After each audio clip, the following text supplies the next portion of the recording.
கன்னி தெய்வத்தை வழிபடக்கூடிய கன்னி தெய்வங்களின் குடும்ப உறவுகளாகிய என் அன்பு உறவுகள் அனைவருக்கும் என்னுடைய நெஞ்சார்ந்த வணக்கத்தை தெரிவித்துக் கொண்டு நேரடியாக கேள்வி பதிலுக்குள் வருகிறேன். அதற்கு முன்பாக இங்கு புதிதாக இணைந்திருக்கக்கூடிய 300 நபர்களுக்கும் ஒரு சின்ன விஷயத்தை சொல்லிக்கிறேன். நீங்கள் நம்மளுடைய குடும்பத்தில் இணைஞ்சிருக்கீங்க, கன்னி தெய்வ குடும்பத்தில் மகிழ்ச்சி. இணைந்த உடனே அனைத்தும் தெரிந்துவிட வேண்டும் என்று கேள்வி கேட்க வேண்டாம். பதிவுகளை பாருங்கள், 1வது பதிவிலிருந்து வரிசையாக பாருங்கள். ஒரு மாதம் 2 மாதம் நல்லா பார்த்துட்டு அதுக்கப்புறம் என்னிடம் கேள்விகள் கேட்கலாம். உங்களுக்கு உள்ள பதிவில் நீங்கள் நினைக்கிற கேள்வி இல்லை என்றால் நிச்சயமாக நீங்கள் கேள்விகள் கேட்கலாம். சிலர் என்ன பண்ணுறாங்கன்னா, வந்த உடனே உங்கள் நம்பர் தாங்க, எங்கள் கண்ணியை எடுத்துடணுங்கிற கதைக்கே நான் வரமாட்டேன். முதல்ல நீங்கள் கன்னினா என்னன்னு தெரிஞ்சுக்கணும். ஒரு கன்னி தெய்வத்தின் அருமையை தெரிந்து கொண்டு பிறகு நீங்கள் கன்னியை எடுத்துக்கொண்டால் அது சிறப்பு. அதனால் புதிதாக வந்த உறவுகளெல்லாம் ஒன்றன் பின் ஒன்றாக வரிசையாக நம் கன்னி தெய்வ குடும்பத்தில் சேனலில் போடப்பட்ட அனைத்து பதிவுகளையும் பார்த்துவிட்டு ஓரளவுக்கு நீங்கள் கிளியரான பிறகு என்ற கேள்விகள் கேட்க ஆரம்பிக்கலாம். என்னுடைய ஃபோன் நம்பர்லாம் உள்ளே இருக்குது. நிறைய பேர் கால் பண்ணணும், உங்கள்கிட்ட பேசணும், உங்கள் நம்பர் தாங்க, அட்ரஸ் தாங்கன்னு கேட்குறேன். ஃபோன் நம்பர் இருக்குது, அட்ரஸ் இருக்குது, எல்லாமே உள்ளே இருக்குது. மகிழ்ச்சி. நேரடியாக ஒரு ஆடியோவை கேட்டு பதிலளிக்க வருகிறேன்.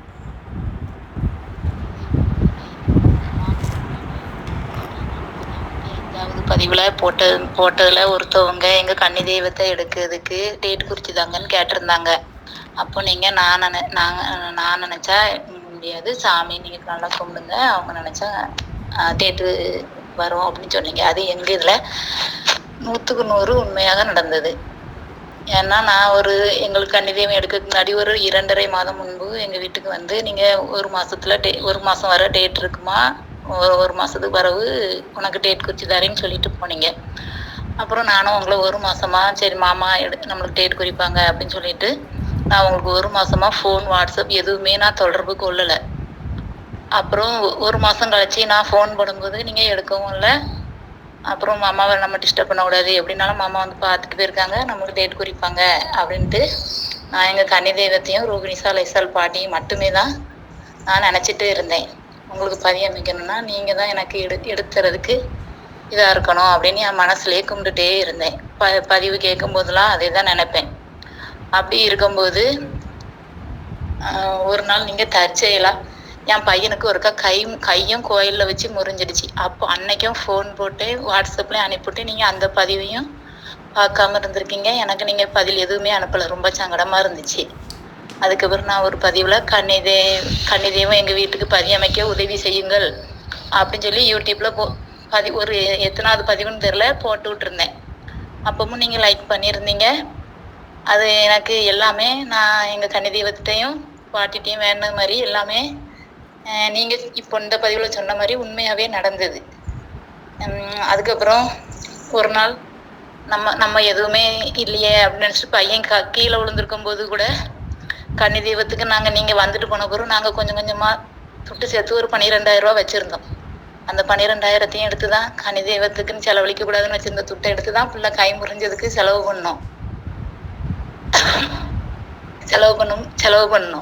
அப்போ ரொம்ப சங்கடமாக இருந்தது. நம்ம கன்னி தெய்வத்தை எடுக்கிறதுக்கு வச்சுருந்த காசை வச்சு நம்ம செலவு பண்ணிட்டோமே, செலவு பண்ணுறதுக்குள்ளே இதெல்லாம் இருந்திருக்கு. நம்ம கன்னி தெய்வத்தை எப்போ எடுப்பாங்களோ தெரியலையே, மாமா நமக்கு டேட்டும் குறிக்க மாட்டேங்கிறாங்களே அப்படின்ட்டு சங்கடத்தோடு இருந்தேன். அப்போ நீங்கள் இதில் ஒரு பெரிய மகிழ்ச்சி என்னென்னா, இந்த ஆடியோவை கேட்குறதுக்கு முன்னே நான் சொன்ன வார்த்தை, புதிதாக வந்த உறவுகள் ஒன்றன் பின் ஒன்றாக வரிசையாக அனைத்து பதிவுகளையும் பாருங்கள். சிலர் வந்த உடனேயே கன்னியை எடுத்து விட வேண்டும் என்று நினைக்கிறார்கள். அப்படிலாம் நான் அந்த இதுக்கு வரமாட்டேன்னு சொன்னேன். ஆனால் அதுதான் தெய்வத்தின் ஆசீர்வாதம். இந்த ஆடியோவில் என்ன இருக்குன்னு கூட எனக்கு தெரியாது, என்னை சார்ந்தவர்களுக்கு தெரியும். நேரடியாக கேட்டு நேரடியாக பதில் கொடுப்பவன். 10 நாளைக்கு முன்னே கேட்டு அதுக்கு பதில் எழுதி வச்சுலாம் பதில் கொடுக்குறவன் இல்லை நான். ஆனால் இந்த பதிவில் கூட நீங்கள் ஒரு விஷயத்தை யோசிக்கணும். இது எனக்கு ஒரு மருமகள். இந்த மருமகள் கன்னி தெய்வத்தை எடுக்க என்னிடம் அனுமதி கேட்கும் பொழுது கூட சுமார் ஒரு 3 மாதத்திற்கு மேல் ஆயிருக்கும்னு நினைக்கிறேன். அந்த கன்னி தெய்வத்தை எடுக்க முதல்ல கேளுமா பதிவை, கன்னியம்மா நான் என்னென்ன தெரிஞ்சிக்க அப்படின்னேன். 1 மாதத்தில் தேதி குறிப்போன்னு சொன்னேன், ஆனால் குறிக்கலை. அவங்க சொல்கிறத கேட்டுட்டு அடுத்தப்பில் பதில் தரேன் பாருங்கள். நீங்கள் ஒரு நாள் ஞாயிற்றுக்கிழமை ஃபோன் பண்ணீங்க. நான் வீடு கழுவி சுத்தம் பண்ணணும்னு நினைக்கும் போது நீங்கள் ஃபோன் பண்ணீங்க. ஜூன் 1 ஃபோன் பண்ணீங்க. எம்மா வீடு சுத்தமாக இருக்கா அப்படின்னு கேட்டீங்க. ஃபோன் பண்ணவும்னு சொல்லி எங்கள் வீட்டுக்கார் செல்லுக்கு அனுப்பி விட்டுருந்தீங்க. அப்போ நாங்கள் ஃபோன் பண்ணோம். என் மகா தான் எடுத்துக்கொண்டு எம்மா தாத்தா ஃபோன் பண்ணவும்னு அனுப்பிவிட்ருக்காங்கம்மா அப்படின்னு சொல்லி தந்தோடனே ஃபோன் பண்ணோன்னே முதல் கேள்வி வீடு சுத்தமாக இருக்காம்மான்னு கேட்டீங்க. மாமா இப்போ தான் கழிவிட போகிறோம், வீட்டில் கறி எடுத்து வந்திருக்காங்க, சமைக்கணும் அப்படின்னு சொன்னேன் மாமா. நீங்கள் உடனே கனி தெய்வத்தை எடுத்துடலாமாம்மா அப்படின்னு கேட்டீங்க. மாமா எப்போ மாமா எடுக்கணும்னு நானும் என் வார்த்தையில் வந்த முதல் கேள்வி பதில் அதுதான். ஆனால் எனக்கு அன்னைக்கு வீட்டில் கையில் காசு இருந்தது, 2000 3000 தான் இருந்தது. அப்போ எங்கள் வீட்டில் உள்ளவே ரூபாய் இல்லையே, இன்னைக்கு கனி தெய்வத்தை எடுத்துருவோன்னு சொல்றியே அப்படின்னு சொல்லிட்டு 5 நிமிஷத்தில் திரும்ப ஃபோன் பண்ணுறேம்மா அப்படின்னு சொல்லிட்டு நீங்கள் வச்சிட்டீங்க. அப்போ நான் இவங்ககிட்ட ஜேசப்பா நம்ம எடுத்துடலாமான்னு கேட்கும்போது அவங்க வாயிலிருந்து வந்ததும் நம்ம எடுத்துடலாம் அப்படின்னு தான் சொன்னாங்க. அன்னைக்கு ஞாயிற்றுக்கிழமை. அப்போ ஒரு வார்த்தை நம்மகிட்ட இப்போ பணம் இல்லையா காசு இல்லையா எப்படி எடுக்க அப்படின்னு என்கிட்ட கேட்கும்போது நம்ம நாளைக்கு ஈடு வச்சு நகை ஈடு வச்சு எடுத்துக்கலாம், பணம் பரட்டிக்கலாம் அப்படின்னு நான் சொன்னேன். இப்போ நீங்களும் 5 நிமிஷத்தில் ஃபோன் பண்ணீங்க மாமா. அப்போ ஃபோன் பண்ணும்போது ஏம்மா ரூபா செலவாகவும் வச்சுருக்கீங்கன்னு கேட்டீங்க. அப்போ மாமா நகை இருக்கு மாமா, இப்போதைக்கு என்கிட்ட காசு இல்லை, நகை இருக்கு மாமா, நாளைக்கு ஈடு வச்சுக்கலாமான்னு சொன்னேன். இன்னைக்கே எல்லா பொருளும் வாங்கணுமா அப்படின்னு சொன்னீங்க. மாமா என்கிட்ட நாளைக்கு தான் மாமா காசு வரும், கையில் காசு இல்லை மாமா, நகை இருக்கு மாமான்னு தெளிவாக சொன்னேன். நீங்கள் வீட்டுக்கு வந்துட்டு போம்மா அப்படின்னு சொல்லி கடைக்கு வந்த மாமா. நீங்கள் எனக்கு அவ்வளோ பொருளுமே வாங்கி தந்து கையிலையும் மீதி 4000 சில்லறையோ ஏதோ தந்தும் விட்டீங்க மாமா. அந்த ரூபாயை வச்சு நாங்கள் எல்லா பொருளும் வாங்கி எவ்வளோ ரூபா செலவழிஞ்சினி எங்களுக்கு எல்லா இதுலேயுமே எங்கள் 2 பேருக்குள்ள ஒரு ரூபா செலவாகினாலும் எனக்கு நான் செலவு பண்ணுறது அவங்களுக்கு தெரியும், அவங்களுக்கு செலவு பண்ணுறது நான் தெரியும். அதனால மட்டுமே தான் மாமா நாங்கள் முன்னேறி வந்தோம். ஆனால் எங்கள் மைனியை எடுக்கிற அன்னைக்கு நாங்கள் எவ்வளோ செலவாக வச்சுன்னு நாங்கள் கணக்கே பார்க்கல. இன்னும் வரைக்கும் இவ்வளோ செலவாக வச்சுன்னு தெரியவும் இல்லை. நீங்கள் தந்த ரூபா காலியாகின பிறகும் 4000 சில்லறை ஏதோ இருந்து அது காலியாயிட்டு, அதுக்கு பிறகு காசு இல்லையே அப்படின்னு நினச்சிட்டு இருந்தோம். நாங்களும் 2000 வச்சுருந்தோம், காசு இல்லையே அப்படின்னு நினச்சிருந்தோம். உடனே ஒரு 4000 ரூபாய்க்கு ஏதோ கறியோ ஏதோ வித்துச்சு. அப்படி எங்கள் வீட்டில் உள்ளவங்க நம்ம எவ்வளோ செலவு வச்சுன்னு தெரியுமா அப்படின்னு கேட்டாங்க. இல்லை ஜெசப்பா அப்படின்னு. அவங்களும் நான் இது நாள் வரைக்கும் நான் செலவு பண்ண ரூபாயில கணக்கு பார்க்காம செலவு பண்ணது இந்த ஒரு நம்ம அக்கா எங்கள் அக்காவுக்கு தான், நம்ம கன்னிசாமிக்கு தான் அப்படின்னு சொன்னாங்க. அது ரொம்ப மகிழ்ச்சிமா. ஒரு கன்னி தெய்வத்திற்கு செலவழிப்பதை தயவு செய்து செலவு கணக்கு பார்க்கக்கூடாது. அந்த தெய்வத்திற்கு பரிபூர்ணமாக நாம் செய்யும் பொழுது அந்த தெய்வம் மனமகிழ்ச்சியோடு நம்மை ஆசீர்வதிக்க வேண்டும். ஒன்றும் பார்த்து செலவழிக்காங்களே அப்படிங்கிற நிலைமை வந்துவிடக்கூடாது. அதே மாதிரி நீங்கள் கணக்கு பார்த்து தான் இந்த வாழ்க்கையில் அனைத்தையும் செய்திருக்கிறீர்கள், வாழ்வில் முன்னேறி இருக்கிறீர்கள் என்று கூறும் பொழுது மகிழ்ச்சியாக இருக்கிறது. ஆனால் இந்த விஷயத்தில் நான் கணக்கு பார்க்கலாமாம்மா அப்படின்னு நீ சொல்லும் பொழுது எனக்கு ஆனந்தமாக இருக்கிறது. கணக்கு பார்க்கணும் அவசியமே இல்லைம்மா, அந்த தெய்வம் அள்ளித்தரும். இன்னும் நிறைய நீ பேசியிருக்கிற, நீ என்ன பேசியிருப்பான்னு எனக்கு தெரியாது, நான் ஷார்ட்டாக சொல்லியிருந்தேன். அன்பு கன்னி தெய்வ குடும்ப உறவுகளை, இது எனக்கு மருமகள் தான் முறைக்கு. இந்த மருமகள் கன்னி தெய்வத்தை எடுக்கும் அன்னைக்கு கையில் காசு இல்லை மாமா, இன்றைக்கி எப்படி பொருள் வாங்க, நாளைக்கு தான் பணம் வரும், ஈடு வைப்பேன் அதை வைப்பேன்னு என்ன சொல்லிகிட்டு இருந்தா. நான் இவளிடம் சொன்ன ஒரே வார்த்தை, வீட்டுக்கு போ, அத்தையை பாரு, அத்தைட்ட எவ்வளோ பணம் வேணுங்கிறது எனக்கு தெரியும், அது அத்தைட்ட இருக்கும், வாங்கிட்டு வா, பார்த்துக்கலாம் அப்படின்னு சொல்லி அனுப்பிவிட்டேன். அதே போல் நம்ம வீட்டுக்கு போகிறா, என்னுடைய மனைவியை பார்த்து ரூபாயை வாங்கிவிட்டு வந்து அந்த கன்னி தெய்வத்துக்கு தேவையான அனைத்து பொருள்களையும் வாங்குவதற்கு என்னிடத்திலே ஆசீர்வாதத்தை பெற்றுக்கொண்டு என் மூலமாக ஒரு 3/4 பொருள்களை என் மூலமாக வாங்கி கொண்டு நம் கடையிலிருந்து நல்லபடியாக புறப்பட்டு சென்றார். இன்று நல்லபடியாக அவர்களுடைய இல்லத்தில் அந்த கன்னி தெய்வம் அமர்ந்திருக்கிறார்கள், ஆசீர்வதித்து கொண்டிருக்கிறார்கள், இன்னும் வாழ வைப்பார்கள். அவர்கள் சென்ற பிறகு கிட்டத்தட்ட ஒரு ஜேசிபி விலைக்கு வாங்கியிருக்காங்க. சரி, உடனே ஜேசிபி தான் இப்போ யாருனாலும் விலைக்கு வாங்கிடலாமே, ஒரு அட்வான்ஸ் கொடுத்தா போதும், ஜேசிபி தந்துடுவோம், 5 லட்சம் கொடுத்தா போதும், 4 லட்சம், அப்படி இல்லை. நம் குடும்பத்தில் தெய்வம் உள்ளே வந்த பிறகு நம் குடும்பத்தின் வளர்ச்சி தான் முக்கியம். இன்று கைக்குள்ளும் காலுக்குள்ளும் அவர்களுக்கு பணம் புழங்கும் அளவிற்கு அந்த கன்னி தெய்வம் வைத்திருக்கிறார்கள். இதே மருமகள் முதல் கன்னி தெய்வத்தை எடுக்கும் பொழுது கையில் ரூபாய் இல்லை என்று கூறிய மருமகள் இன்று ஒரு 2 பதிவுக்கு முன்னே என்கிட்ட பேசியிருப்பான்னு நினைக்கிறேன். இன்னொரு கன்னி தெய்வத்தை எடுத்தே தீர வேண்டும் என்று என்னிடத்தில் பேசினாள்.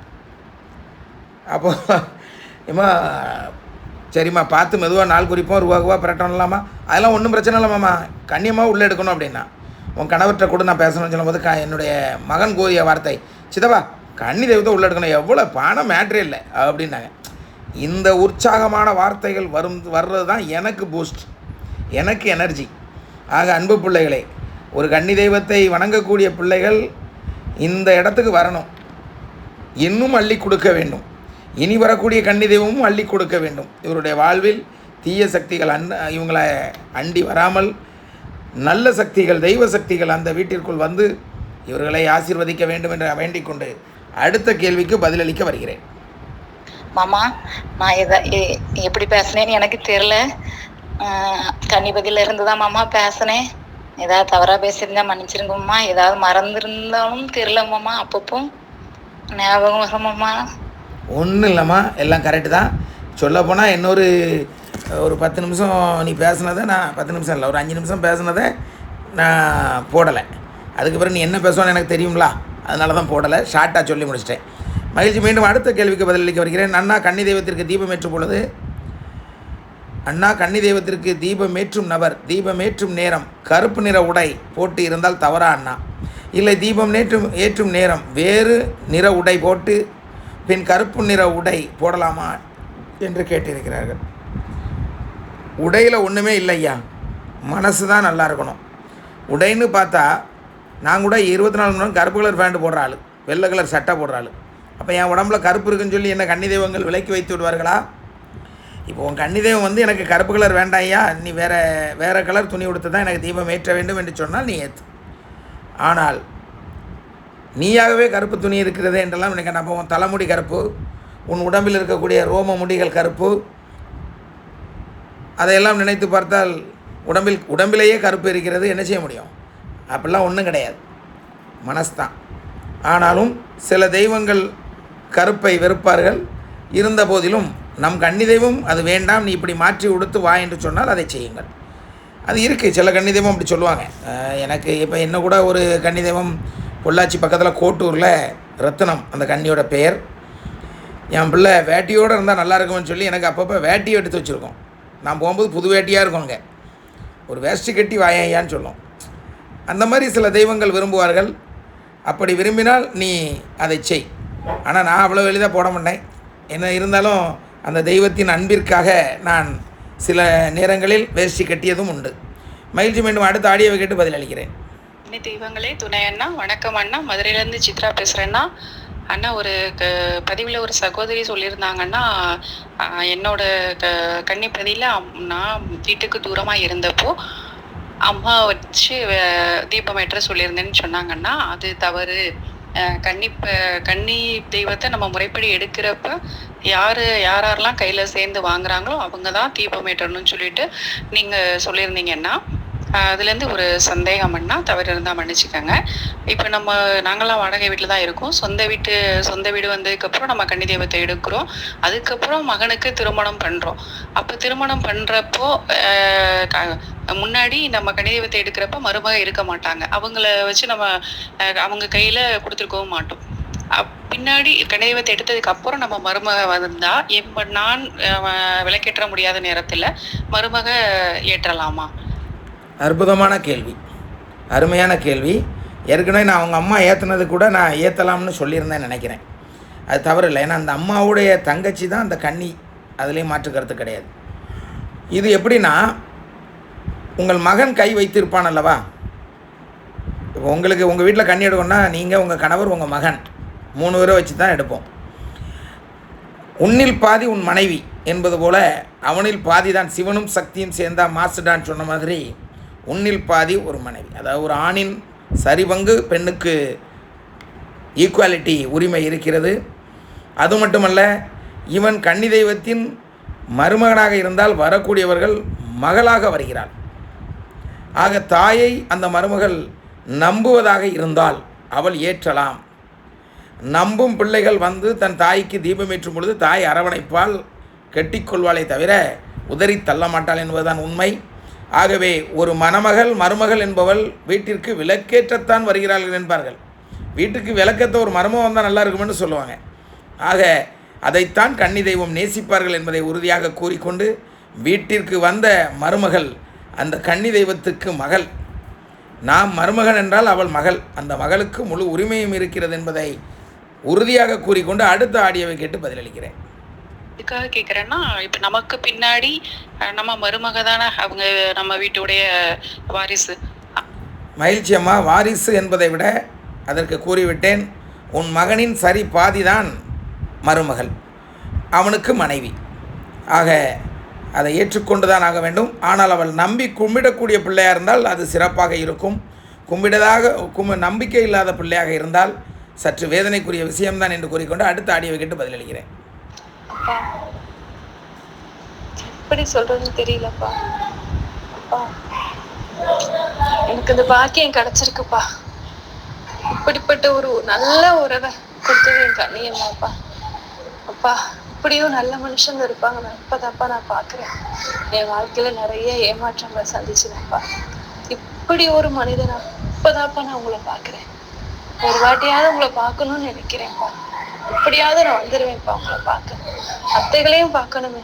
இப்படிப்பட்ட ஒரு மகனை கொடுத்த அந்த அத்தைகளையும் பார்க்கணும், உங்களையும் பார்க்கணும். உங்க கால ஆசீர்வாதம் வாங்கணும்ப்பா. உங்க குடும்பத்தை நான் சந்திக்கணும்னு ஆசையா இருக்குப்பா. எனக்கும் ஆடி 30 வரணும்னு ஆசையா இருக்கும். சின்ன பிள்ளைல வச்சுட்டு இருக்கனால வர முடியாதுங்கப்பா. அப்பா, நான் கொடுத்து வச்சுக்கப்பா. அப்பா, நான் கண்ணியமாக்கு இப்ப ஊர்ல இடம் பார்த்துக்கிட்டு இருக்கேன்ப்பா. நல்ல இடம் முடிச்சுன்னா லோனை வாங்கி வீடை போட்டுருவேன்ப்பா. நான் கன்னி தெய்வத்தை எடுக்கிறது நீங்க தான்ப்பா எடுத்து கொடுக்கணும். நான் உங்க வீட்டுக்கு வந்துடுவேன்ப்பா. நான் எப்படியாவது வந்துடுவேன்ப்பா. நான் உங்க வீட்டுக்கு நீங்க தான்ப்பா எடுத்து கொடுக்கணும். அப்பா, கன்னியம்மா துணை, ரூபின்சா லைசால் அத்தைகள் துணை. மகிழ்ச்சி அம்மா, நிச்சயமாக அந்த கன்னி தெய்வத்தின் ஆசீர்வாதம், அந்த கன்னி தெய்வத்தின் விருப்பம் என்னவோ அது சிறப்பாக நடக்கும் என்பதை கூறிக்கொண்டு, ஒரு நாள் அல்ல பல நாள் நீ வரக்கூடிய பாக்கியம் உனக்கு கிடைக்கட்டும் என்று கூறிக்கொண்டு அடுத்த கேள்விக்கு பதிலளிக்க வருகிறேன். கன்னி தெய்வம் துணை எங்களுக்கு சூப்பர் வாத்தியார் நீங்கள் தான் ஐயா. யூடியூப் சேனல் அனைத்தும் பணமும் இல்லாத மக்களுக்கு செய்யணும் என்று நினைத்த எங்கள் ஐயா உங்கள் சேவை மீண்டும் மீண்டும் தொடர ரூபினிசா லைசால் அத்தைகளின் துணை என்று கூறியிருக்கிறார். அதாவதுமா ஒன்றும் இல்லைம்மா, இந்த சேனல் மூலமாக ரூபா வருதுன்னா அந்த ரூபாயை நான் என்ன செஞ்சிட போகிறேன்?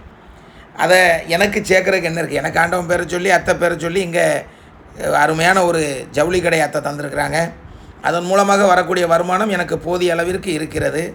ஆகவே இந்த கன்னி தெய்வம் மூலம் வரக்கூடிய பணங்களை எல்லாம் இந்த சேனலில் மூலமாக வரக்கூடிய பணங்களையும் அந்த ஏழைகளுக்கு உதவி செய்ய அதை பயன்படுத்த ஆசைப்பட்டிருக்கிறேன்.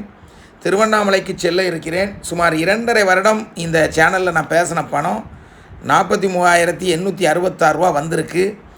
2.5 வருஷம் உடனே ஒரு மாதத்தில் 40,000 வந்திருக்கான்னு யாரும் நினச்சிடாதுங்க. அப்படி இல்லை, இதையும் எடுக்க தெரியாமல் தான் இருந்தேன். 2 தம்பிமார்கள் எனக்கு உதவி செய்தார்கள். பின்பு பணத்தை அருமையாக எடுத்தாச்சு. இப்போ அந்த பணத்தின் மூலமாக இங்கு பொருள்கள் வாங்கி வைத்து கொண்டிருக்கிறேன். கிட்டத்தட்ட 1000 பேருக்கு வேஷ்டி சேலை கொடுக்குறதா நம்ம நினச்சிருக்கிறோம். லட்சங்களை தாண்டி செலவு வரும். எனக்கு கிட்டத்தட்ட அங்கேயும் ஒரு 6 ரூம் 7 ரூம் போட வேண்டியிருக்கும், தங்க வேண்டியிருக்கும். சுமார் 6 காரில் நம் உறவுகள் அனைவருமே வருகிறார்கள். இப்படி இதர செலவுகள் எல்லாத்தையும் நினைத்து பார்க்கும் பொழுது லட்சங்களை தாண்டி வரும். அதற்கெல்லாம் ஒன்றும் பிரச்சனை இல்லை, அத்தைகள் தருவார்கள். நம் ரூபினிசா லைசால் அத்தைகளின் பெயரை சொல்லி திருவண்ணாமலையில் ரூபினிசா லைசால் குடும்பத்தின் சார்பாக 1000 நபர்களுக்கு வேஷ்டி சேலை டவல் மற்றும் பிஸ்கட் பாக்கெட் வழங்க இருக்கிறோம். இப்போ தேர்தல் காலம். இப்போ இங்கேருந்து பொருளை கொண்டு போனால் நம்ம பில்லு வச்சு கொண்டு போனாலுமே மறித்து எங்கே கொண்டு போகிறீங்க, எதுக்கு கொண்டு போகிறீங்கன்னு கேட்பாங்க. ஆக தேர்தல் முடிந்த பின்பு போகலாம் என்று நினைத்திருக்கிறேன். மற்றவை அத்தைகள் என்ன முடிவு தராங்கன்னு பார்த்துருப்போம். திடீர்னு வர்ற 25ஆம் தேதி அங்கே கொடுத்தாலும் கொடுப்பேன். எப்படி கொடுப்பேன்னா இங்கேருந்து அதை பார்சல் பண்ணிடலாம், லாரியில் அப்படி அனுப்பிட்டு கூட போய் பண்ணலாம். அங்கே பண்ண முடியுமான்னு அங்கே உள்ள உறவுகளிடம் கேட்டுக்கொண்டு பின்பு அதை செய்வோம். மீண்டும் அடுத்த கேள்விக்கு பதிலளிக்க வருகிறேன்.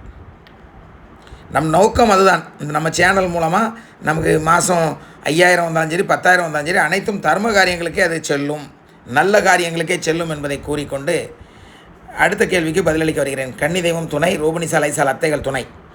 தினகரன் கன்னியாகுமரியிலிருந்து, கன்னி தெய்வத்தை முறைப்படி எடுத்த வீட்டில் குடுகுடுப்பைக்காரனோ அல்லது கோடாங்கியோ அல்லது தர்மம் எடுக்கும் நபர்களோ வீட்டின் வாசலில் நின்று கொண்டு தர்மம் கேட்டால் கொடுக்கலாமா? கண்டிப்பாக கொடுங்க, அதெல்லாம் மேட்ரே இல்லை. கொடுப்பவன் சிறந்தவன்.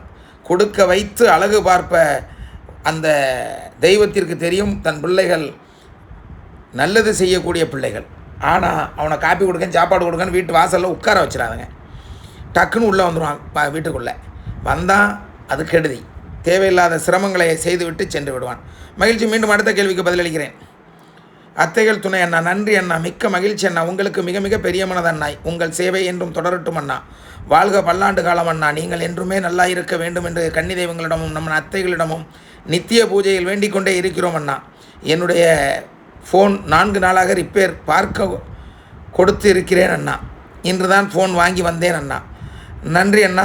நம்ம கன்னி தெய்வம் சேனலில் செப்டம்பர் மாதம் 28/9/2025 தேதி முதல் பதிவு பார்க்க தொடங்கி ஒன்றன் பின் ஒன்றாக ஜனவரி மாதம் 27/1/26 தேதி 432 பதிவு வரை பார்த்துவிட்டு இப்போது மறுபடியும் 1வது பதிவு முதல் 75வது பதிவு வரை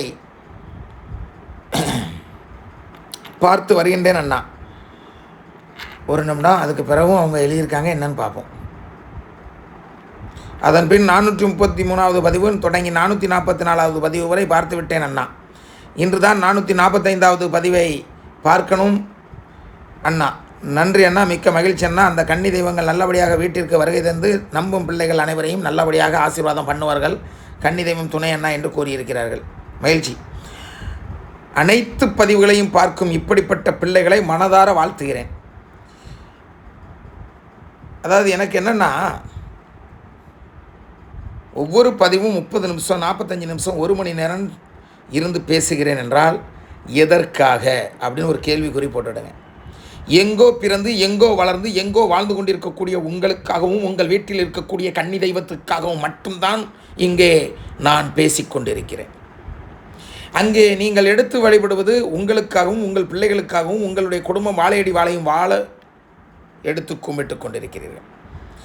இதனால் அந்த தெய்வம் எனக்கு கொண்டு வந்து அள்ளி தருமா, இல்லை நீங்கள் கொண்டு வந்து அள்ளி தருவீர்களா என்றால் இல்லை, இல்லை, இல்லவே இல்லை. தயவு கூர்ந்து இப்படிப்பட்ட பிள்ளைகளை வாழ்த்த வேண்டும்.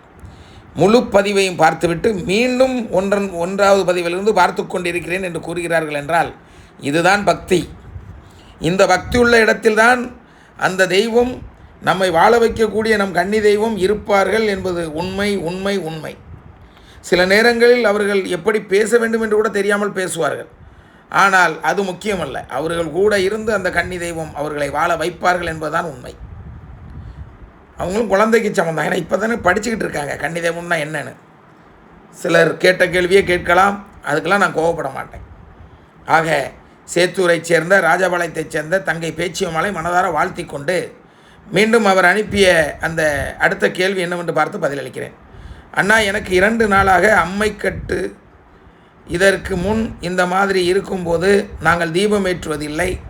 ஆனாலும் இப்போது நீங்கள் கூறியது போல் எதுவாக இருந்தாலும் நம் கன்னி தெய்வங்கள் பார்த்து கொள்வார்கள் என்று தொடர்ந்து தீபம் ஏற்றி வணங்கி வருகிறோம். உண்மையாகவே சொல்கிறேன், அம்மைக்கட்டு ஆத்தாக்கட்டு எந்த கட்டாக இருந்தாலும் சரி, தீபம் ஏற்றுவதை நிறுத்தாதீர்கள். தினமும் மாலை 6 மணிக்கு நிச்சயமாக தீர்க்கமாக தீபம் ஏற்றுவதில் உறுதியாக இருங்கள். உடம்பு சரியில்லை நாளைக்கு ஏற்றிடுவோம் அப்படின்னு சொல்லி விட்டுறாதுங்க. கன்னி தெய்வத்திற்கு முக்கியமே தினமும் தீபமும் ஒரு சொம்பு தண்ணியும் தான். மகிழ்ச்சி. மீண்டும் அடுத்த கேள்விக்கு பதிலளிக்க வருகிறேன். ஐயா, நாங்கள் என்னுடைய அத்தை கன்னி தெய்வங்களை எங்கள் வீட்டில் எடுக்கவில்லை. ஐயா, தாங்கள் கூறியபடி விளக்கு வைத்து வணங்குகிறோம். எவ்வளவு கடினமான சூழ்நிலை ஆன போதிலும் அவர்கள் வீட்டில் வைத்து வழிபாடு செய்தே தீர்வேன். இப்படிக்கு கன்னி தெய்வ குடும்பத்தில் ஒருவன். நாகர்கோவில் கண்ணங்குளம் பகுதியைச் சார்ந்த சிவமணி. வாழ்த்துக்கள் சிவமணி. இதைத்தான் இப்போ சொல்லிட்டு இருந்தேன். எந்த சூழ்நிலை வந்தாலும் தீபம் ஏற்றுவதை நிறுத்தி விடாதீர்கள் என்று. மகிழ்ச்சி. வாழ்த்துக்கள், வாழ்த்துக்கள். நல்லா இருங்க, நல்லா இருங்க. நல்லபடியாக ஏற்றுங்க, நல்லபடியாக வணங்குங்க, நல்லபடியாக வாழ்க்கையில் முன்னேறுங்கன்னு சொல்லி கூறிக்கொண்டு அடுத்த கேள்விக்கு பதிலளிக்க வருகிறேன். ஐயா வணக்கம். வருகின்ற 5/3/2025 அன்று எனது தங்கைக்கு மகப்பேறு அறுவை சிகிச்சை செய்ய இருக்கிறார்கள். ஐயா, தாயும் செய்யும் நலமுடன் இருக்க எல்லாம் வல்ல நமது அத்தைகளின் ஆசீர்வாதமும் உலக கன்னி தெய்வங்களின் ஆசீர்வாதமும் கிடைக்க வேண்டும் என்று கேட்டிருக்கிறார். 2025 2026 அவர் வருஷத்தை மாற்றி போட்டுட்டார்.